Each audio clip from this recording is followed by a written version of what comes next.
So, I'm a registered respiratory therapist and director of pulmonary rehabilitation. I've been a clinician for quite some time, actually. And today we're going to be going over.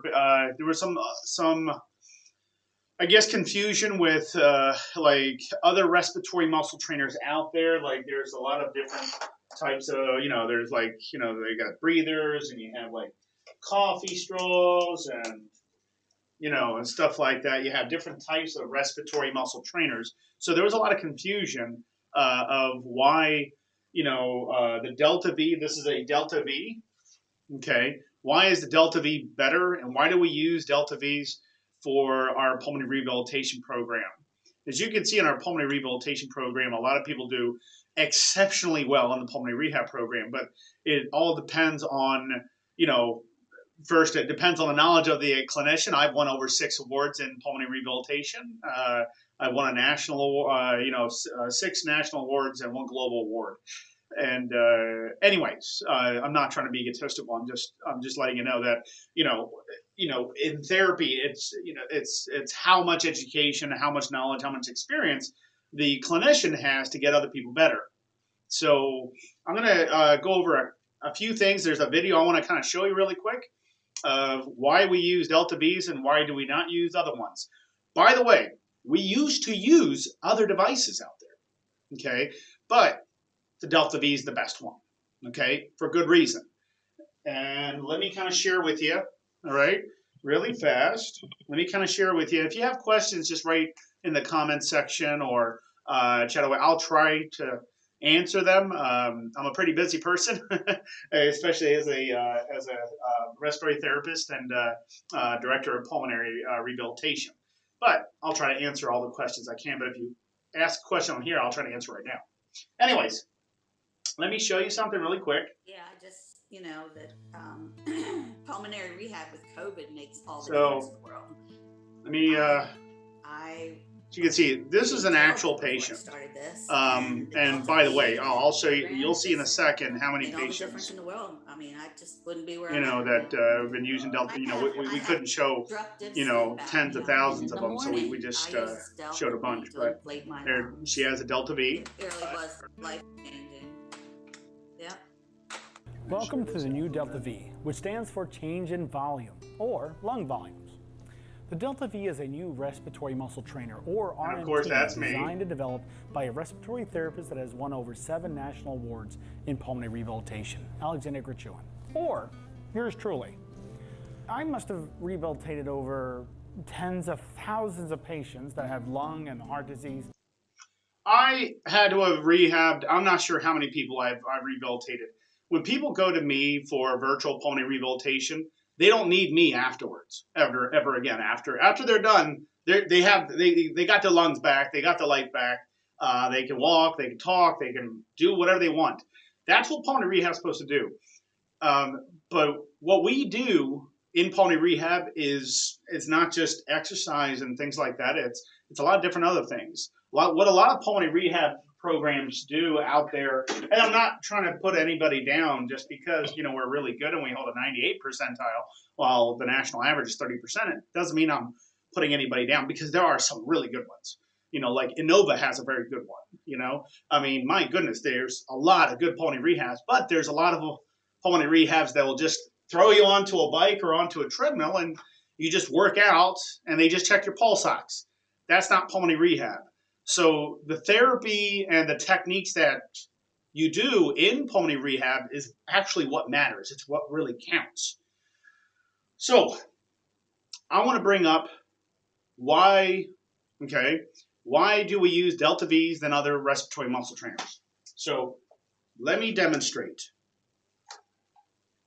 This right here is called a nephrometer. You can see that? Okay, I'm looking at the screen here, making sure you're seeing that. Okay, this is single patient use negative inspiratory force meter.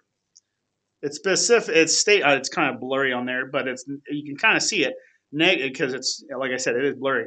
Negative inspiratory force meter. It's just right here. That's what a nephrometer does. It measures how much negative pressure. So if you're not 100% sure what negative pressure really means, if I exhale, that's positive pressure. If I breathe in, that's negative pressure. Okay, so this measures the inhalation, and you have a problem breathing in. Okay, you have a problem with your negative pressure. You have a problem taking a deep breath. All right, it's not rocket science. So this is this measures that. Okay, so let's do this. Has anybody seen these breathers? And we used to use these, but people were staying the same. They weren't getting better. You know, some people were, some people were not. You know, and you know, there's a lot of people who speak very highly. I'm not putting this down. I'm not saying that this is a bad device. It's not. But we are not using this for a reason. Okay, the Delta-V is going to be the top one out there, and let me show you why. Because there were some questions, why is the Delta-V better than this and that and this? And I'm like, I watched a video on the other day, but they didn't include where to buy one. I looked on the web and I couldn't find the Delta-V. The Delta-V, I'll share that. It's Delta, so it's www.deltav, in one word, DeltaV.rehab. In fact, I'll write it up here. I'll write it up here.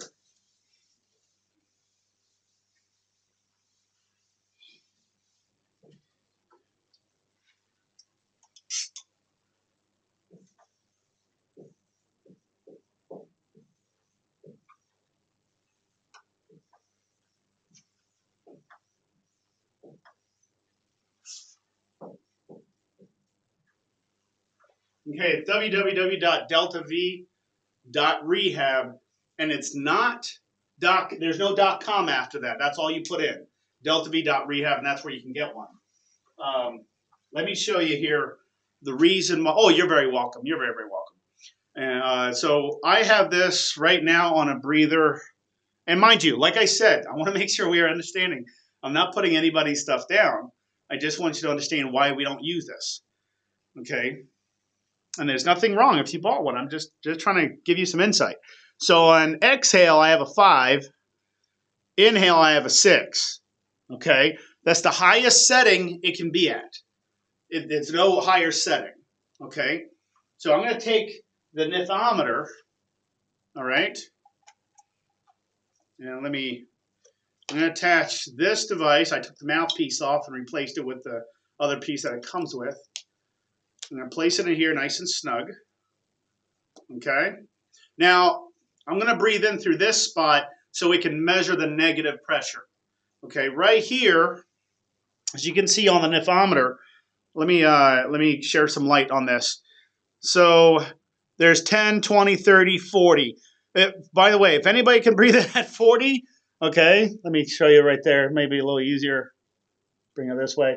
So there's 40, 30, 20, and 10. If anybody can breathe at 40, they don't need a respiratory therapist or somebody to teach because they got plenty of muscle strength. So 40 centimeters of water, and this is in centimeters of water. So it's like I believe it was, I want to say, you know, I can't remember the calculation from centimeters of water to pounds per square inch, but 40 is a lot. 40 is a lot. You know, people on BiPAP, some BiPAPs can't even go higher than 20, okay, or 25, because they'll just be so high pressure, it'll just start leaking through the mask, you know, and so 40 is a lot of pressure, okay, and remember, you want pressure, you want negative pressure, because these muscles, the muscles in between the ribs, these muscles in between the ribs are weak. You can't breathe in deep. You have should I purchase one of those too? Well, let me show you the reason why. I always like to know why I should buy something, if I need to do it. You know, I'm not trying to get anybody to buy anything. I just want you to understand the data and the physiology behind it. You know, don't worry, all right? But I just want to kind of just show you the reason why. So you have these intercostal spaces, intercostal muscles, and you have 1, 2, 3, 4, 5, 6, 7, 8, 9 intercostal spaces, and then you got a big, huge diaphragm underneath of that. Okay, so if I breathe super shallow like this, these don't work all at the same time. They work independently. So if I breathe in shallow like this, I might be using 1 or 2, maybe 3 intercostal spaces. If I breathe in a little bit deeper, I might be using 4, 5, and 6. if I breathe as deep as I can, okay, pulling my chest up, I'll probably use all intercostal spaces and that diaphragm. Okay, so it's like if I go into a gym and I pick up a weight, let's say this is a weight, and I pick up a weight and I'm doing this. That's the same thing as shallow breathing. That's partial repetition. These larger, these bottom intercostal muscles, let me show you. The bottom parts of your lungs are much larger. They take more pulling force because they're thicker, they're bigger. And this is probably the size of a 5-year-old lung. Lungs are massive. They're big. Human lungs are big. Okay? So the tops are much smaller. Those are the apex of the lungs. These are the basal areas of the lungs. So the tops are not as large, and they don't take a lot of pressure to pull open. So the top, to open up the apex of the lungs, takes about 3 to 4 pounds of pressure to bring in air. Okay? Meaning it takes, let me share some light. Kind of look at it like this. Okay? If I inhale this deep, it's not going to take a lot of pressure. But if I'm trying to breathe in and use up all my lungs, it's going to take more force, more pressure to pull it open. Does that make sense? Well, I'm not confusing anybody. But so if you breathe shallow, you're only going to use, that's why it's so easy to breathe shallow. That's why a lot of people go to breathing shallow, because it doesn't take a lot of effort. You try to breathe in deep, it takes a lot of effort. But these lungs, those bottom parts of your lungs, are massive, and they take a lot of force. They take a lot of strength, and your body relies on you for the muscle it has to breathe with. So if I've been doing partial repetition, meaning I've been breathing very shallow for some time, I try to take a deep breath. Let's say I've been doing that for years. And I try to take a deep breath. I can't really breathe in that deep because I check with like an incentive spirometer. This is an incentive spirometer. I breathe in with an incentive spirometer. I can only go up so high. You know, I'm like, well, what happened to me? You know, I can't breathe in very deep. I'm always breathing shallow. Because you're supposed to be working these out periodically too. You know, your body relies on you to do that, you know, to strengthen those up. So anyways, let me go back to the nephometer here. So I have this on its highest setting. I want you to confirm that. Just because I'm not going to, I think a lot of people know me by now. I'm not a person that lies to you. Okay, and I'm a clinician. I'm under the Maryland Board of Physicians. Okay, I'm a respiratory care practitioner, pulmonary care practitioner. I'm a director of pulmonary care. I've been director of pulmonary care with this facility, with another facility, with other facilities. You know, I'm a very widely known person when it comes to that, to pulmonary. You know, I'm good at other things too, but I'm very good at this. Okay, so but I just want you to understand, I'm not making this stuff up. So this is exhale. Okay. As you can see, the highest number is 5, and that's what it's set on. This is inhale. Okay. The highest number it's set on is at a 6. And that's the highest number it can go. Okay. So I'm not messing with this now.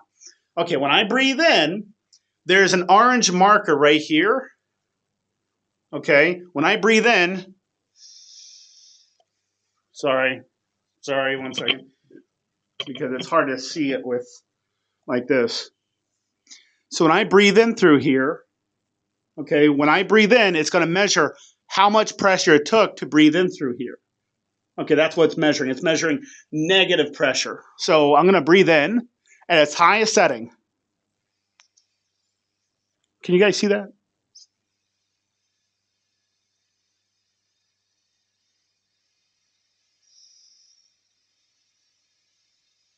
Okay. There it is. What is that? That is 10, 11, 12, 13. So 13, okay, centimeters of water. 13 centimeters of water, okay? At its highest setting. Let me take this out now. Delta V.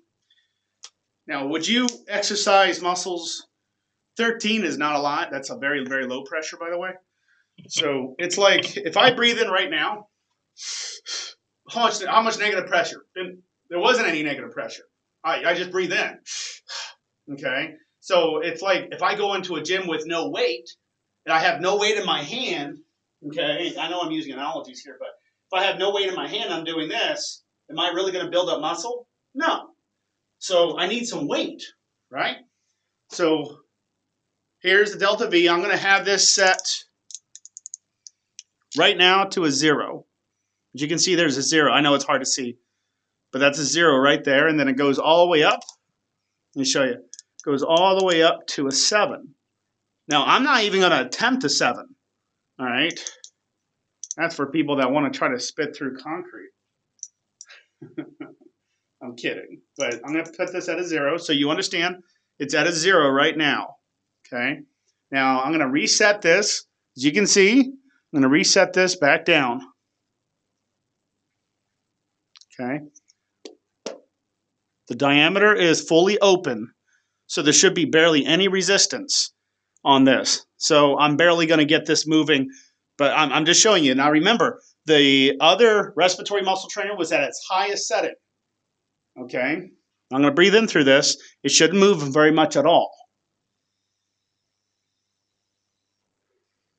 And it didn't. Now watch this. Now let me move this to not even to its highest setting. Let me just move it up to a 4. Can you confirm that? Can you see that? It's at a 4 right now. I know it's a little hard to see, but so it's not even at its highest setting.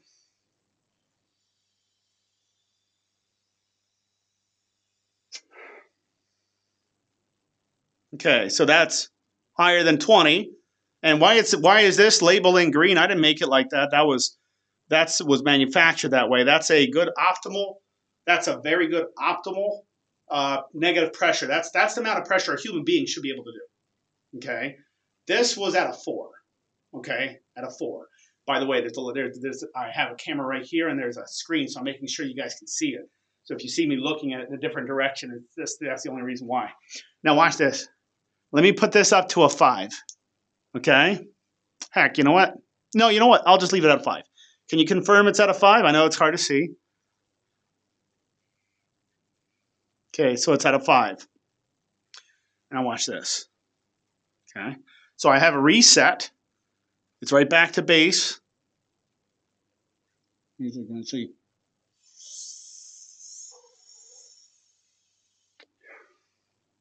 Okay, so it maxed out and went past 40. Okay, it couldn't go any higher than that.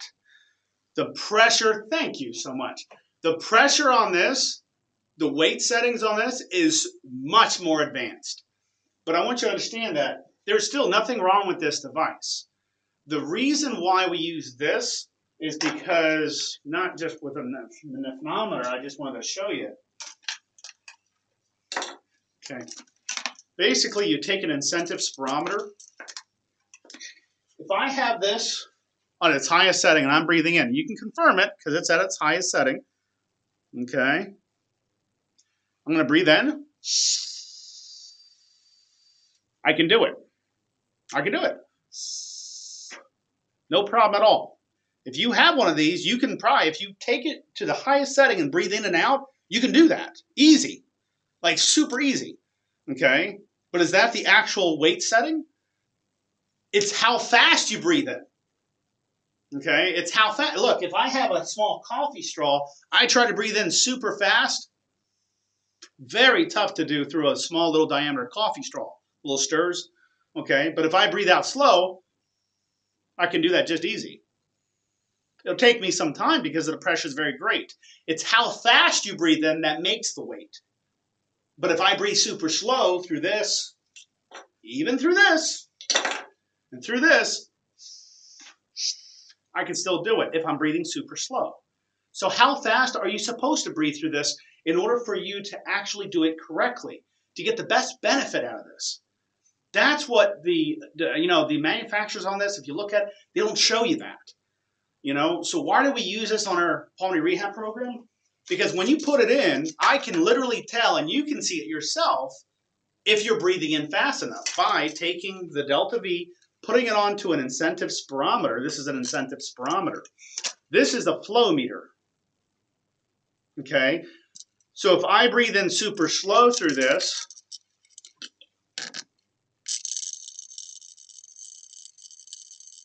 it might be too, even though it's in a box, but if I'm breathing in too super slow or so fast, this is at a high setting. Oh, It's wondering why it was tough to do that.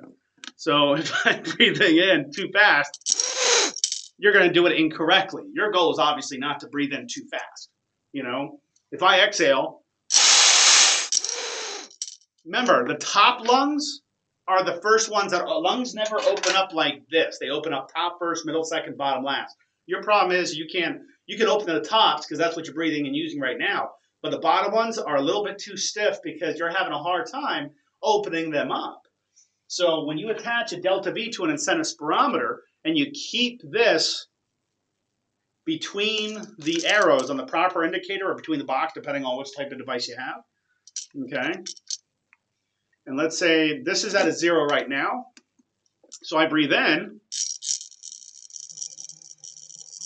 Wait a second.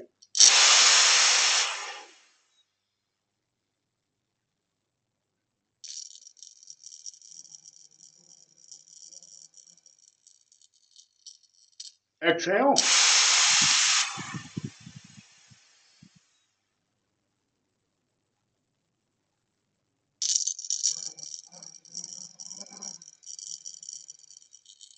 Enough to keep that in the parameters so I know that the weight setting is correct. How fast I breathe in, that's what a flow meter is designed for. It's how fast I breathe in. Where's your flow meter? You don't have one on this. So you don't know, and it's quite common. People don't know that they're not breathing in fast enough. If it's too fast, if it's too slow, they don't know that. With a Delta-V, you always know. We've gotten tremendous amount of results from the Delta-Vs. I mean, look, I'll show the video one more time here really quick. Yeah, just, you know. Can you see that? Pulmonary rehab with COVID makes all the difference in the world. Just keep watching, just really quick. I mean, we had so many patients go through this program, and they do such a fantastic job, but we used to use other devices. I have obstructive sleep apnea. Watch what she says here. I use this Delta-V to inflate my lungs. How is the other, the first model, the Delta-V? Yep. Welcome to the new Delta-V, which And of stands course, for that's- change in volume. That's or an ugly lung son of a volume. gun is me. The Delta-V is a new respiratory muscle trainer, or RMT, But, designed and I want you to see, by a watch respiratory this. therapist that has won over 7 national awards in pulmonary rehabilitation, Alexander Grichuan. Or Just wait, yours 1 truly. second, watch this. I must have For rehabilitated how many people over that went through this program, tens of thousands I of have patients that rehabbed, have I'm not lung sure and how heart many disease. people I But the have. one It problem has we to see is be, the lack of I mean, proper you're talking about respiratory muscle numerous training, and which is numerous and vital numerous to people, success. but they We have use seen the a lot of other respiratory Delta-V muscle trainers, for but this we as program. They respiratory use the therapists Delta-V have for a found good many- reason. Okay, the Delta-V is going to be the top one. I'm not saying the devices that you bought, the other ones, are bad. I'm just saying if you have a Delta-V, you're not going to go wrong with it. Okay? Those patients that go through us, through HRN, you know, we're able to see them. They're able to see us. We do therapy together. Okay? I mean, they're successful. I mean, you should, like, ask them. Just ask them. I mean, you can literally see they're successful. Some people started out with like 25 feet, 5 feet, 10. There's some people that only walked like 5 feet. You know, there's people that were in a wheelchair. And I know there was, I'm going to call him Ken. I can't say last name. He started out with 60 feet, and now he's up to, here, you know what? Let's see if I can, I'm not sure if, I don't think I can fast forward it on this thing. He said a verbatim that we already knew that he only started at 60 feet, but now he's up to 1,500 feet within a short period of time. Now he's up to like 62 minutes without stopping is what he said. 60, I know he's going to say 64, I'm thinking he said, but anyways, he's walking 64 minutes without stopping. There's people that, I mean, this isn't an actual program. This is a legitimate program, but to be a good program, you have to use good devices and you have to give good expert opinion. The Delta-Vs, like I said, if you're breathing in through this,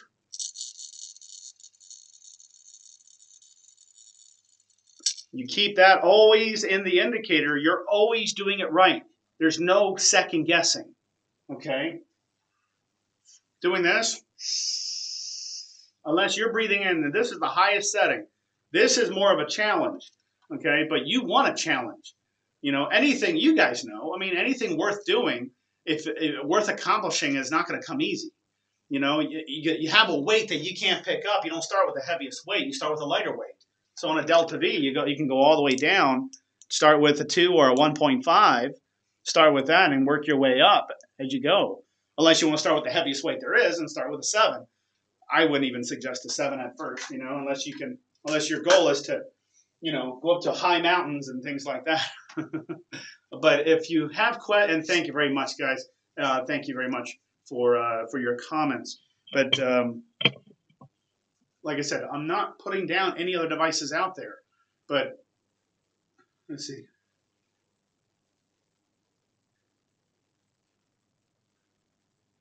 Oh, you're very welcome. Thank you. Yeah, this program is covered by insurance, and it's a 3-month program. But you know, 1 or 2 minutes of therapy is not going to be therapeutic. And you know, we do have some videos on YouTube, but you know, if the biggest one of the biggest reasons why this program was made and not just the virtual programs like the online pre-recorded videos, because we do have those, but they've been tested.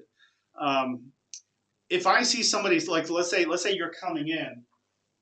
Let's say you're coming in and you're breathing in, you know, you're breathing in shallow or something like that. And, or I see that as you're breathing in through a Delta-V, or I tell you to take a deep breath and I see, you know, one side going up, the other side's not. I'm going to say, oh, there's high consolidation. I notify your doctor, we get a chest x-ray, we just fixed your problem because you had a lung collapse you didn't even realize. You know, that's the biggest point on virtual pulmonary rehab is I get to see it.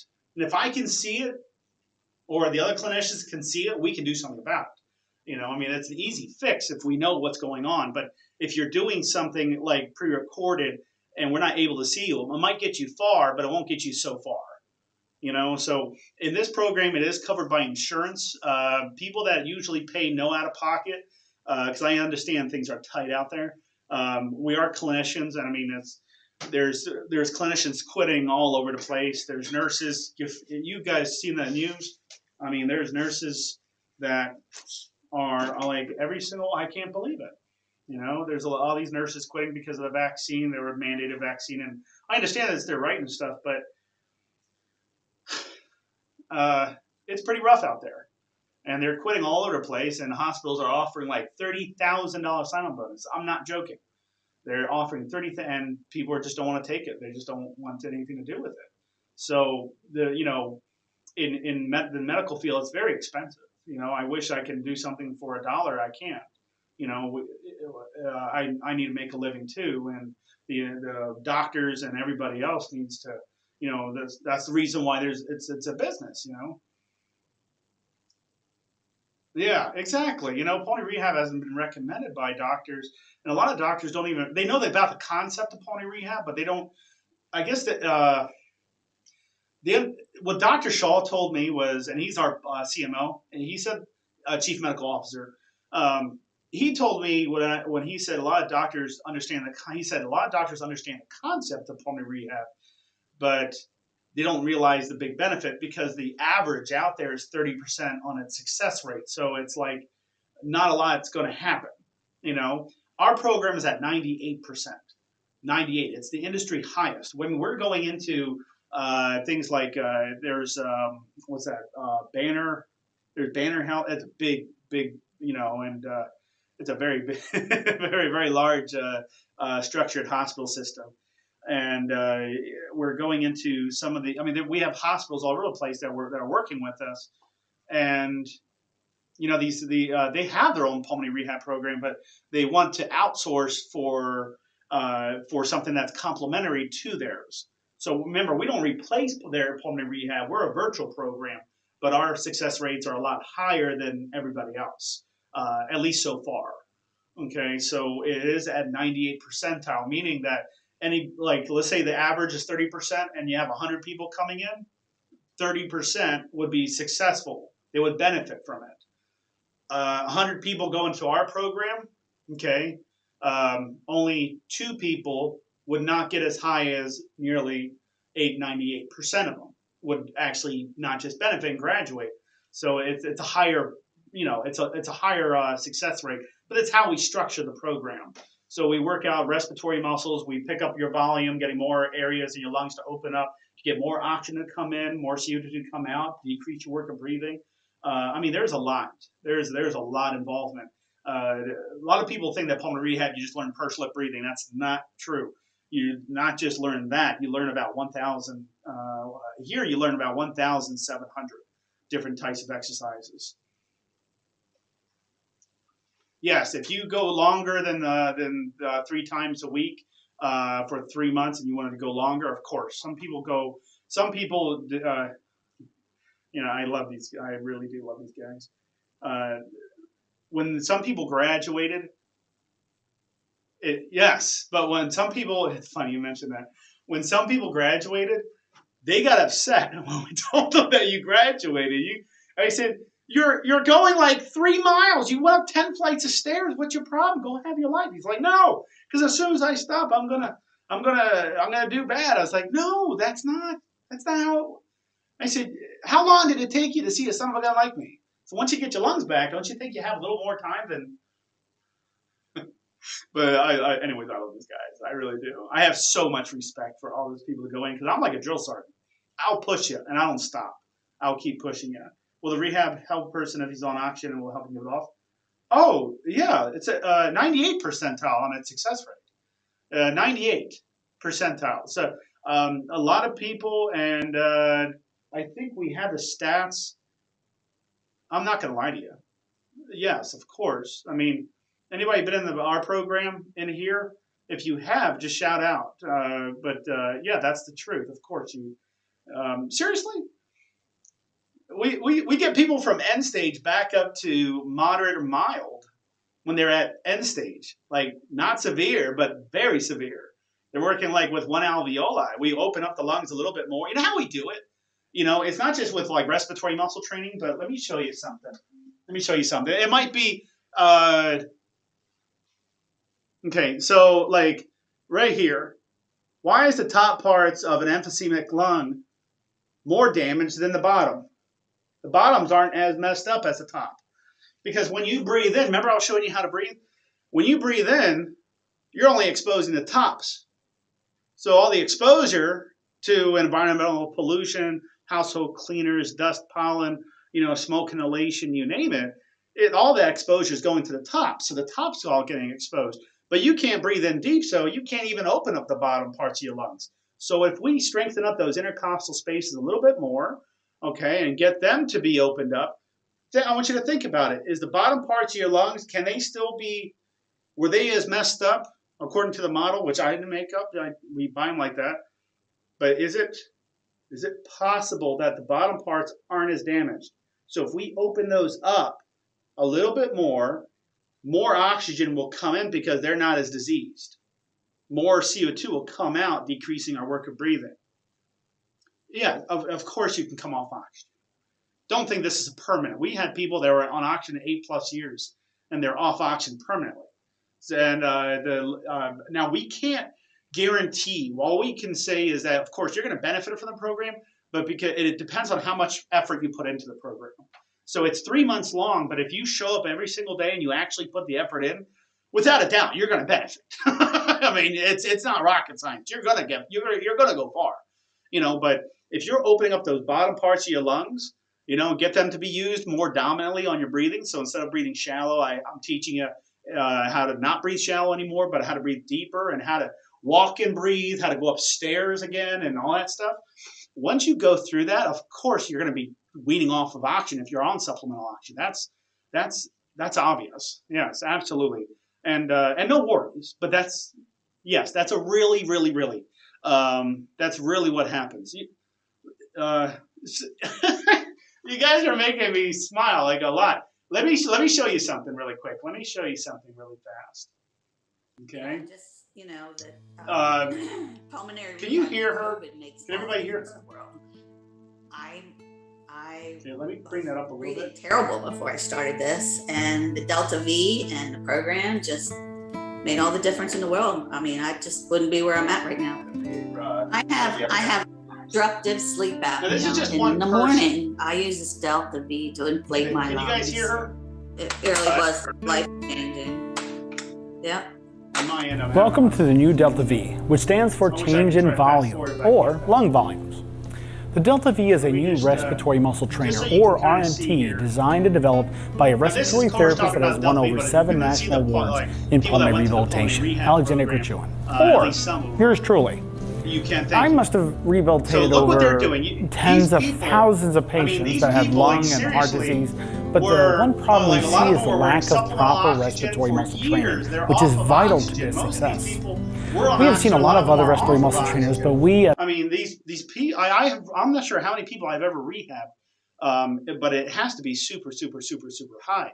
I know that my healthcare teams, there's like about... I want to say that Eric Peak, he's a CEO with my healthcare teams. It's like a social group, almost like Facebook, but for health related. Very good system. It's free to sign up. It's just like Facebook in a sense, but it's different. Anyways, they asked me to do some videos, and I did. And it was like 22 million people. No, I'm sorry. No, their total was 22. I believe they went through about it was like 2.4 million people that used the not my program, but the videos, how I was coaching. And they all shown like tremendous improvement. And so they kept asking me to do more, and I kept doing more. And yeah, I'm everywhere. I'm literally everywhere. But if you guys actually want a fighting chance, I promise you're going to get results. I'm not giving you false hope here. You give me a shot, you put a little trust in me, you'll see what I'm talking about. I'm a pretty good guy when it comes to this, but I'm very serious about it too, though. Once you're in, it's not going to mess. We're not messing around. You show up, I'm gonna work you out. I'm gonna work you out. Not hard. I'm gonna work you out though. I mean, you're gonna get sore around your midsection. I really wish there was like a special medication or something, like a magic pill that can fix all this. But there isn't. You know, I see people like on Facebook and on YouTube and other places talking about, to try this medication. I'm like, you do realize there's no medication that's going to fix stiff lungs. It's impossible. It's a physical problem. It's not a chemical imbalance. You know, it's a completely different thing. You know, and then I found that some people. Let me grab this here real quick. Let me show you something really fast. All right, you guys know what this is? Like, it's a meter dose inhaler. So if I'm shaking this, right, and let's say I breathe in a volume of 500 milliliters. I breathe in at 500, meaning I breathe very shallow. Okay, so I breathe in. All right, I'm not going to actuate this. I'm just showing you here. Okay, because this is an actual medication. I don't take this medication. So anyways, so I'm going to do this like I'm actuating. If I did this, did I actually breathe deep enough to get the medication into my lungs? Did you know there's requirements on these? Just because you bring it into your mouth doesn't mean it's going into your lungs. If you breathe at 500 or 750, there's no possibility. And we see that mistake done all the time by a lot of doctors. Okay, because the doctors didn't even realize. That's why you have a specialist like a pulmonologist. You know, but if you breathe too shallow, there's no possibility of you pulling in the medication deep enough to make the medication work. So we had like a lot of people when they join into the program, we find out first thing, and they'll grab like I tell them, oh, you know what this is, and they're like, oh, it's a nebulizer. You know, they're like, it's a nebulizer. I said, that's correct. He said, I hate my nebulizer. I said, why? He said, because it always makes me feel jittery. I said, what do you mean? He says, I prefer my meter dose inhaler. I said, oh, I see what you're talking about. And he says, what is it? What's so funny? You know, they get so serious. What's so funny? Because they don't know me, you know, but anyways. I said, so this is the same medication, albuterol, and you're putting albuterol into this, in a nebulizer, and you're breathing in and out through it, right? He said, yeah, and this makes me feel jittery. This doesn't. I said, you do realize it's the same exact medication? He said, yeah, so? I said, think about it. If it's the exact same medication, then they both should give you the same exact side effects. But this didn't, because they couldn't breathe in deep enough to get the medication into the lungs. That's why the doctor switched them to a nebulizer. And the patient didn't want to use this because it kept making him feel jittery. They rather use this because they didn't feel anything. Oh, I feel relief. There is a placebo effect on things. So it feels like something's happening. But yeah, this one, no matter what, always goes deeper. Okay, this, and don't get me wrong, if you have a high volume and you use this correctly, it'll meet deposition. But if you're breathing like a chickmunk, and that's nuts, you know. You know, the thing with COPD is that it sucks, right? Because you can't breathe in. It's a bad joke. I'm a dad. I can't say vulgar stuff. But anyways, because you use this, you can't breathe in this deep enough. It's not going to work. I mean, and you have this, poor patient that's literally, spending like $400 on these medications, and it never worked. It never worked because they didn't even realize that the lung volumes weren't even deep enough. And that's actually a prerequisite for a lot of these medications. If you buy the medication and you buy them out of the package, you see this like little small piece of paper that comes on the package, but as soon as you open it up, it turns into this big, huge map. Look on the back of that. It'll say the requirements, how fast you're supposed to breathe in order for the medication to actually go into your lungs. Okay? A lot of these medications, like metered-dose inhalers, you have to hold your breath for 10 seconds. You have to breathe in deep enough. You can't breathe in too super fast. Like if I took a spacer, let me grab a spacer really quick. I know I have, there it is. Okay, so you guys seen this. This is a spacer. So if I attach a metered dose inhaler to a spacer, I want you to think about this, okay? This is already regulated, all right? Let me move this to the side here. So if I make a whistle, does that mean I did a good job? So if I did this, does that mean I did a good job? No, because you're not supposed to make a whistle. Okay, look how fast I breathe in. I'm going to lower this down so you can see me better. Look how fast I breathe in. Okay, so let's see how slow I'm supposed to breathe in for it to not whistle.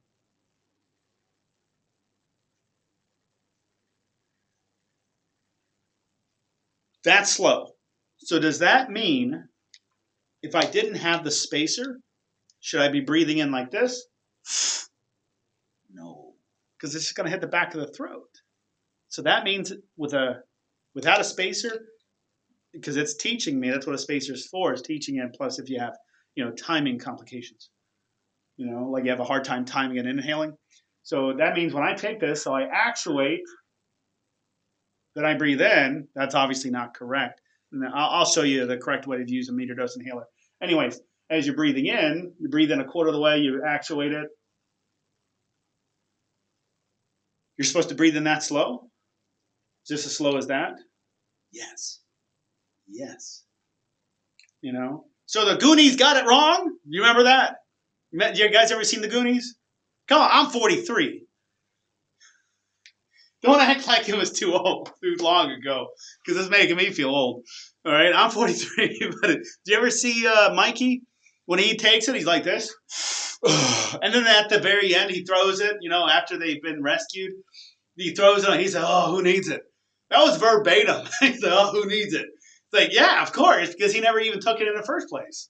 Because it never actually went inside of him. It went inside of his mouth, maybe the back of his throat a little bit, but it didn't actually do anything. The proper way to take a metered dose inhaler is, let me show you with my hands. So this is me breathing in.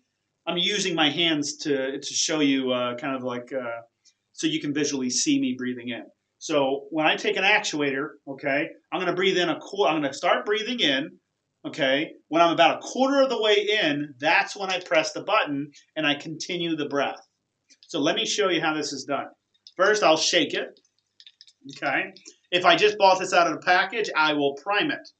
So I will prime, okay, because in the back it says, "Oh my goodness, I have 204. I got 4 extra doses." Like, no, that 4 was meant for priming, So I'm going to prime it, and then the doses just that says 200. So now I can start it since I primed it, because you have to get the medication through all the meshing. So anyways, I shake it, okay, after I primed it. All right, so I place it in my mouth. I'm going to breathe in. Remember, this is me actuating, okay, because I'm not going to actually do this. I'm not going to actually breathe this in. Okay, because I'm not going to take the medication, just in case you want to know. Anyways, so I'm breathing in halfway. I'm sorry, a quarter of the way. Actuate. Keep inhaling, keep inhaling, keep inhaling, keep inhaling. Hold your breath. Hold your breath. How long do we hold our breath? 10 seconds. Then I'm supposed to do it again. So I'm going to do it again. Do I shake it each time? Sure. It's not going to hurt you. All right, so I start breathing in, okay? Actually, keep breathing in, no pausing. Keep breathing in, keep breathing in, keep breathing in. Okay, take it out of your mouth, hold, and you can't talk when you're doing this. I'm just talking because I'm demonstrating. You hold your breath for 10 seconds and then exhale. After you've finished, there's a rule of thumb from some of the best pulmonologists I have ever met, and they say, they told me, I don't care if it's albuterol, if it's a corticosteroid, have your patient swish, gargle, and spit. And I'm like, okay. So make sure you have to swish, take water in your mouth, swish, gargle, and spit. You specifically definitely want to do that with corticosteroids, or else you'll get thrush. Somebody told me, I can't gargle, I don't gargle. I say, well, you're going to pretend, because how can you get to the back of the throat, clean the back of the throat? That's where thrush usually happens, So you got to get the back of the throat. Swish, put water in your mouth, swish, gargle, and spit. And it was something funny, but I'm not going to say it. But anyways, let's see. You can't always hold for 10. I know. That's why there are requirements for any of these. Just this one. Let me see. There's this type. There's like the dry powder, like Briolipta. There's a lot of them. There's a lot of them out there. But yeah. You want to be able to, you want to make sure you're able to breathe in. A good volume to bring in medication is at least 1,200 milliliters. I don't like, and I don't tell people that usually. I usually say get to 2,000 milliliters on your incentives. So unlike on the incentive spirometer, to do this correctly, let me replace this with the sleek Delta-V. That was the old-fashioned Delta-V. So anyways, remember, this is not a muscle enhancer. When you attach a Delta-V, it is, but by itself, it doesn't supply resistance. And if any healthcare provider told you that, tell them to get the money back from school they went to, because by code, it literally states there can't be any resistance. When you attach a Delta-V, you turn it into a respiratory muscle trainer, but even the Delta-V by itself is a respiratory muscle trainer by itself. So anyways. Okay, so I'm going to see how deep I can breathe in. This goes up to 4,000, so I'm going to exhale all the way out.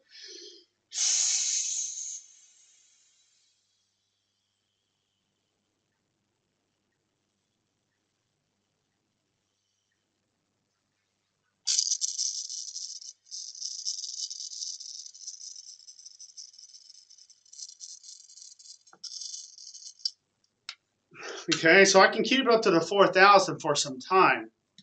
And that just lets me know, that, that my volume is good. 4,000. A good human being should be able to breathe in around 2,000 milliliters minimum. Okay. Now, what I did as a clinician, as a respiratory therapist with patients, I've always,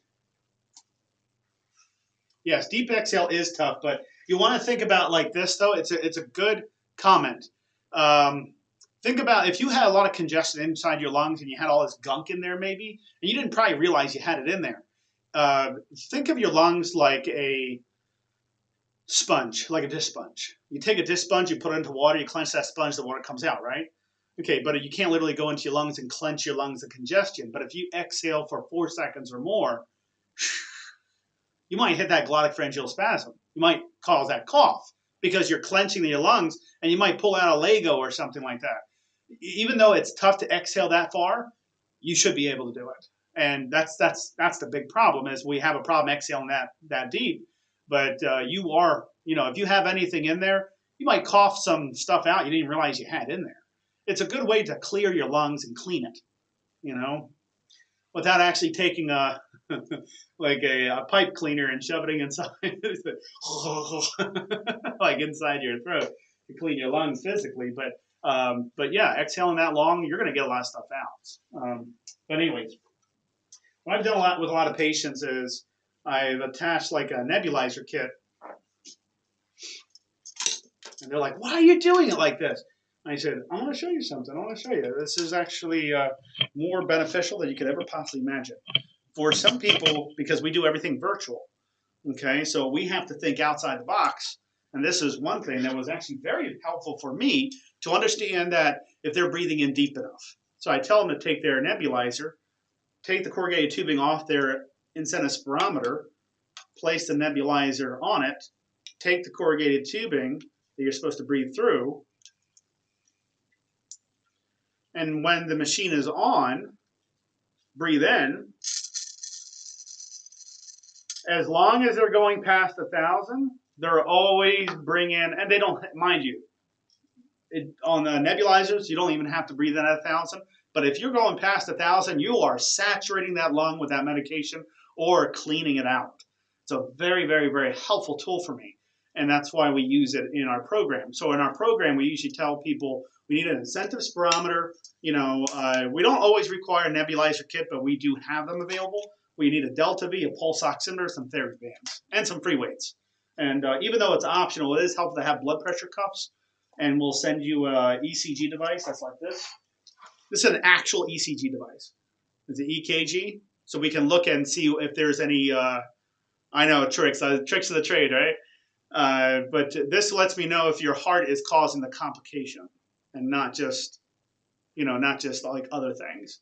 Let's see. So if I'm a CO2 returner, will this help me exhale better, clearing the CO2 off better? Oh, of course. Yeah. Look. You know the problem with COPD. Not that just because it sucks, but so with COPD in general, a good way to describe it is you breathe in a gallon of air, you're only getting rid of half a gallon. The other half a gallon is slowly coming out, okay? So if you're doing respiratory muscle training and you do it correctly, okay, remember the body relies on the muscle it has. So if you're, let me put this down really quick. If we stretch out those lungs a little bit more, you're still going to have the disease on top, but you're going to have access to the good lungs that you haven't been able to open up. If you're always used to breathing shallow. So remember, COPD, remember, the capillaries that travel the CO2 up to the lungs, okay? All right, if you can't open them up, I'm just starting, can only do 500. Yes, I know. And then if you're are you in the program? Just so you see, I'm not seeing names. I just see viewer. That's all I see. I don't see names, so I'm not sure who's talking to me. It's not a big deal. But so are you coming into the program? Because if you're only can do 500, we definitely need to bump your volumes up like quite a bit. The surface area in the lungs is enough to cover. I'm not kidding. If you play Jeopardy, if you get to play Jeopardy for like $1 million or something like that, and they ask a question, what's the surface area in the lungs? And they say, what can it cover? And just say tennis ball court. You heard me right, tennis ball court. If you say that, you got it right. Because that's how large. Your lungs are massive. They're massive. And sometimes we take it for granted that we're supposed to be breathing deeper than that. But it's not your fault. You just, some of us live, sedentary lifestyles. I don't want to say we got lazy. That's my fault too, because I got lazy sometimes too. But, some of us were, not breathing in deeper during exercises. And we didn't, when's the last time somebody told you how to breathe? Then you have a son of a gun like me teaching you. You know what I mean? So, but anyways, let me see here. We need to pick up that volume quite a bit actually. So you need to get way past like that, at least 2,000. 1,500 would be better than 500. In a way of saying your body needs a gallon of air to live, but you only gave it a couple tablespoons. You understand? It's not going to work.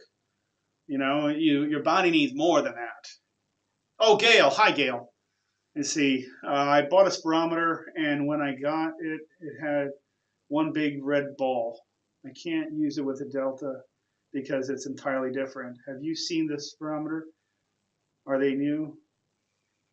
I'm thinking, it's not a big deal. Like, they're like the incentive spirometers. I think they're like some of them are like $8 or $5. You know, this is a type of incentive spirometer I like to use. Is the ones that have no one-way valve in it. So how you can tell is you can breathe out and you can breathe in through it. And this is the type I usually like give patients. So I tell them to turn it upside down, and they're like, "What are you doing?" And I want to see something. So I tell them this. Okay, so now it's all the way down to the bottom because I just turned it upside down, waiting for the piston to hit the bottom. I'm going to tell them the person to take a nice deep breath in because I want to measure and see if their cough is any good. So if they can do that, I know their cough is strong. But if they can only do this, a second, then I know their exhalation, it needs a lot of work. So on their Delta-V, I'm going to have them inhale and exhale, even that's what they should be doing. Inhale and exhale through the Delta-V to strengthen up those intercostal diaphragmatic muscles. So I hope you guys understand that I do have, because I think my wife is going to smack me on my face. She doesn't do it. She's the most wonderful person in the world. But I can only stay here for very long. But the breathers, remember the breathers, on its heaviest settings, on the strongest settings, 5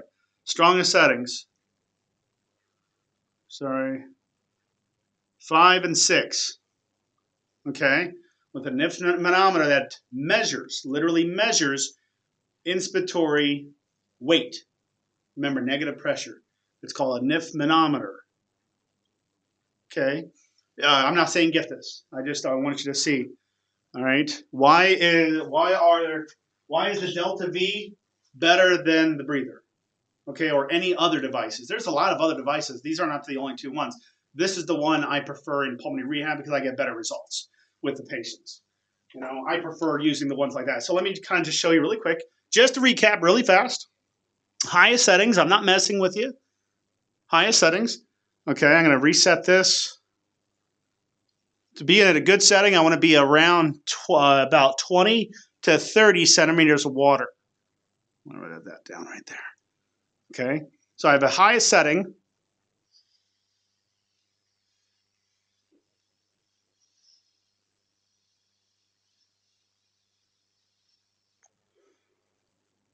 Okay, didn't move much. Let me breathe in a little faster.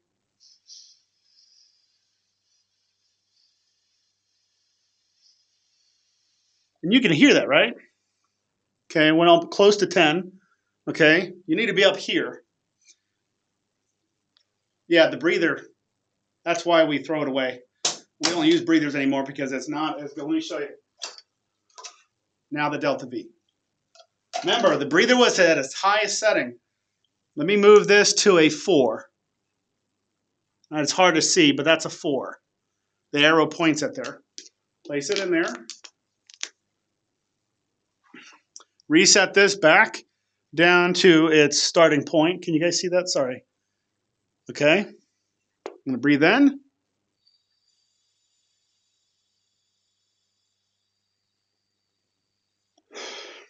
Okay. Let me increase that a little bit more. So that's a 4. Okay. It's a higher weight. All right. Watch this. Okay. It's in the green, so I'm in a good setting. Now, let me increase the setting to a 5, not even a 6, just a 5. Watch this. I'm going to reset this back down to its starting point.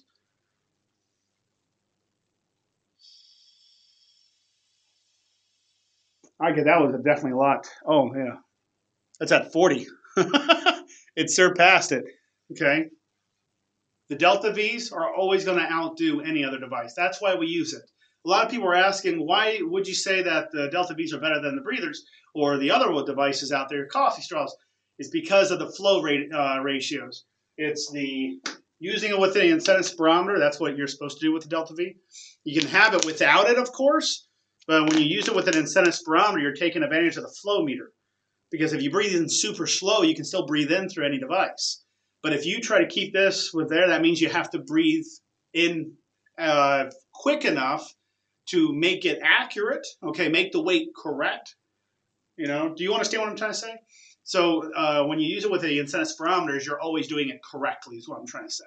You're not, you're always doing it correctly, but this is going to give you a better challenge than this. I mean, than the other device that I just threw.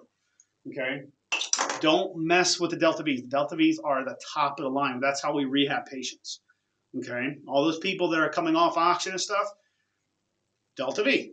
Okay? But it's also the therapy too, because it takes a lot of therapy to get through it too. But we're going to order the Delta-V too, Vicky. They said I can't even move it. Yeah. Oh, you on the Delta-Vs, try not to start with a 6. Don't start with a 6. Start with a lighter weight, then work your way up. Like if you go into a gym, there's like a 300-pound weight and there's like a 1 pound weight. You don't, obviously I wouldn't start with a 1 pound weight, and I definitely wouldn't start with a 300-pound weight. I'll start with something I can lift that I can do a full rep with. But if I lift something that's too heavy and I'm looking like this, I'll just drop it if it's too heavy, and I won't even complete a full rep. Same thing with breathing. If you're going to breathe into something so heavy, okay, and it's too heavy, you might not even get to reach down here. Okay, so when you're use the Delta-V, make sure you start with something light that's easier to breathe in, like a 0, not a 0, like a 1 or a 2, you know, maybe a 3. You just start with, and then, anyways, guys, that's it. I'll see you guys later. Thank you, guys. Love you guys. All right. Oh my goodness, I was here for an hour. That's awesome. Oh, really, really fast. Really fast. Take advantage of the boot camps. They're free to jump in. The boot camps. I would just say, you know what? Just get in it. But just it's.